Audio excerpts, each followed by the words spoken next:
Jesus, because he bore our wounds and carried our infirmities, because he became a curse so that we become the righteousness of God, that he took our place upon the cross with this ignominious death, and he was rejected and spurned by men. This is the day to just love Jesus and just to let him know how much we love him. And that's what I want you to do today, because you know what? Not many people love Jesus.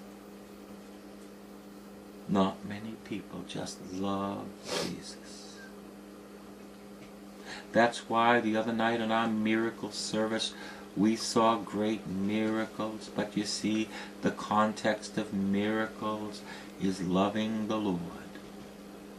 Loving the Lord through worship. Loving the Lord. The more we love him, the more we get in touch with his presence. The more we love him, we find out that he loved us first. The more we love him, we start joining the angelic choirs who continually are in love with Jesus. The more we love him because he's Jesus, because of what he's done, because of who he is, the more we love him, the more he pours out his Spirit and his presence upon us. Oh, it's time to love him. It's time to love him. And it's time not to be concerned about trivialities, because trivialities will take care of themselves. If I have bishops listening to me, stop worrying about lawyers, my friends. Stop worrying, bishops, about saving your own backsides in your own church, bishops. Open up your schools, staff them, those empty schools, and bring in the poor and love Jesus in the poor. Don't only admire Mother Teresa, be Mother Teresa in your own vicinity. Don't only admire Mother Teresa, because admiring Mother Teresa will bring you to hell. It's time to be Mother Teresa in your own diocese. It's time to open up your school buildings, to staff them with evangelists and pastors and teachers that will love the poor, and not only feed the poor, but get them closer and closer to Jesus. Oh, your diocese would all change, you holy bishops of God. Your diocese would all change if you really had a preference for the poor, if you really loved Jesus in the poor, if you really brought them to the Eucharistic altar, bringing the sacraments to them. But you are concerned with trivialities, with caring about lawyers, and we will lose it all, because it's time to love Jesus, and he's first, and he's second, and he's third. So a word to the wise, to the bishops who listen to me: love Jesus. Call your people to love Jesus. Call your people to give their hearts to Jesus. Call your people to care for the poor and be the example. Don't just preach it. Open up your school buildings that are closed.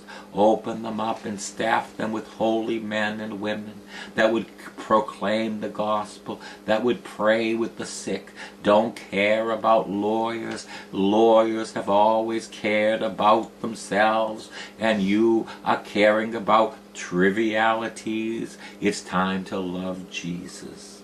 And individuals, you and me, boys and girls, it's time to love Jesus. And it's time not to care about trivialities. All right, I'm continuing now with our famous president. I want to tell you about our famous president. His name is Barack Hussein Obama. I want to tell you what he did with the writing of his name. He has supported the United Nations Family Planning Act. The United Nations Family Planning Act not only will pay for abortion throughout the world, but we pay money for forced abortions with population control such as in China. So this is what our new president has signed into reality. It's called the United Nations Family Planning Act. It not only pays for abortions throughout the world, but it pays for population control in China where there are forced abortions. Now, when President Reagan became president, he struck this down. Why? He would not fund population control which forced abortions on people and forced sterilization, which we pay for with our tax money. Reagan struck it down. Clinton brought it back. Bush struck it down.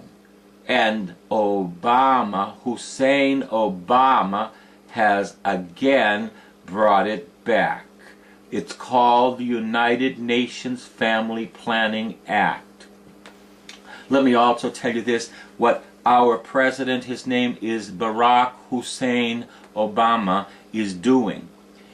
He is doing in the United States what you would call a black genocide, because most of the people who have abortions in Washington, D.C. and in the United States are black people. So what is he doing?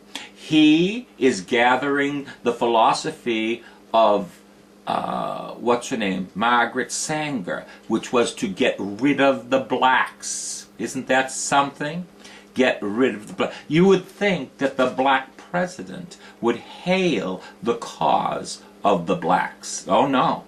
But there is a black genocide going on. You just go to the mills and you see what color the people are. Mostly black. It's a black genocide. That's what I told you, he's no black man. He's a honky. He's a honky. He's no black man. He's just got black skin. He's a honky. He's a white honky with black skin. Okay, I'm going to read your story now. I hope you like this story. And it's called, for years, the pro-choice mantra has gone something like this. Abortion should be between a woman and her doctor. We can't tell women what to do with their bodies. Women have a right to choose. Yet a recent forced abortion incident in China proves the so-called pro-choice advocates are nothing more than pro-death and pro-abortion. Forced abortions in China are nothing new. Under the guise of coercive one-child family planning policy, women and children in China have faced persecution for decades. Mothers who become pregnant with a second child face not only abortion, but the threat of permanent sterilization. That's what we are paying for, my friends, in the United Nations Family Planning Act. Okay, repeat offenders face potential job loss, imprisonment, harsh labor. Families who help their daughters, their sisters, their friends to escape the prosecution are placed under house arrest or sometimes lose their homes, careers, and may be beaten by local officials. That's if they have more than one child. The name of Azigul Torsen and her family understand the length to which the oppressive Chinese population control regime will go to keep to its limits birth quotas. In other words, population control. 6 months pregnant, this